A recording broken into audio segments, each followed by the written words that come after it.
আসসালামু আলাইকুম।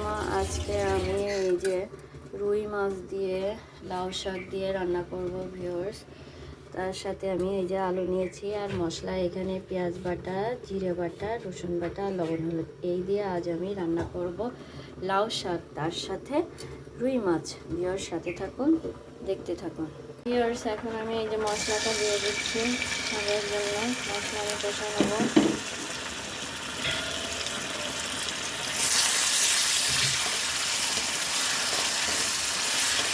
তার ভিতরে আমি এই যে মাছও দিয়ে দিচ্ছি।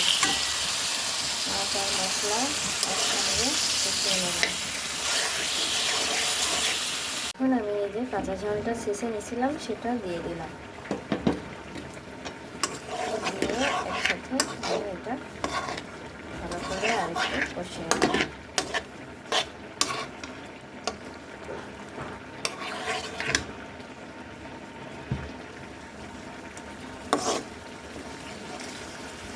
এইভাবে আমি এই যে পানি দিলাম, পানি দিয়ে ভালো করে কষিয়ে নেব। মাছ কষানোর পর এবার আমি মাছগুলো উঠিয়ে নিচ্ছি এক করে।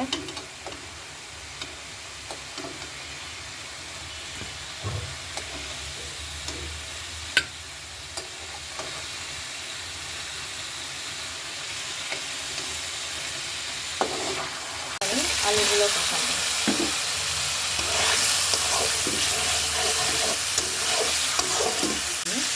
শাক কষাবো, আর আমি শাকটা কষিয়ে রান্না করবো। শাক আর আলু একসাথে আমি কষিয়ে নেব।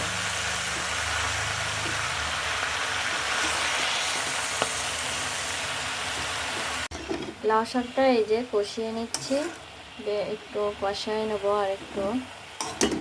তারপর আমি সিদ্ধ করার জন্য পানি দিব, যেটা বলে ঝোলের পানি।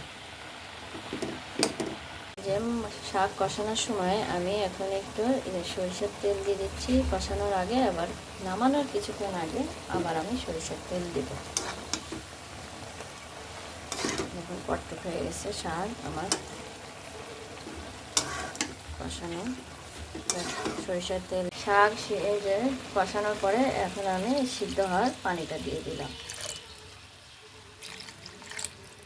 এই যে শাকের পানি উঠে গেছে, এখন আমি মাছটা দিয়ে দেব।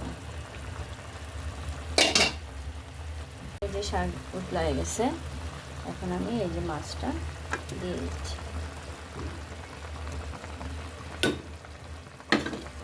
দিয়ে একটা নাড়াচাড়া দিয়ে নেব।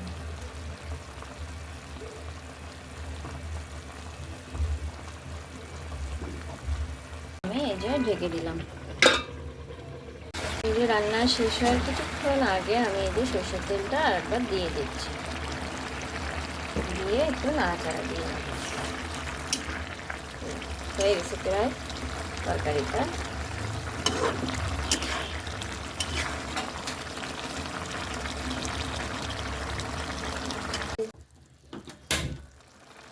দেখুন এই যে আমার রান্নাটা রুই মাছ দিয়ে লাউ শাক দিয়ে রান্না করলাম আলু দিয়ে। এখন আমি এটা নামাবো, গরম গরম নামিয়ে ফেললাম। দেখুন তৈরি হয়ে গেল আমার রুই মাছ দিয়ে আলু দিয়ে লাউ শাক রান্নার তরকারি। ভিউয়ার্স আমার এই রান্নাটা আপনাদের যদি ভালো লেগে থাকে তাহলে লাইক করবেন, সাবস্ক্রাইব করে দিবেন, শেয়ার করবেন। ধন্যবাদ সবাইকে।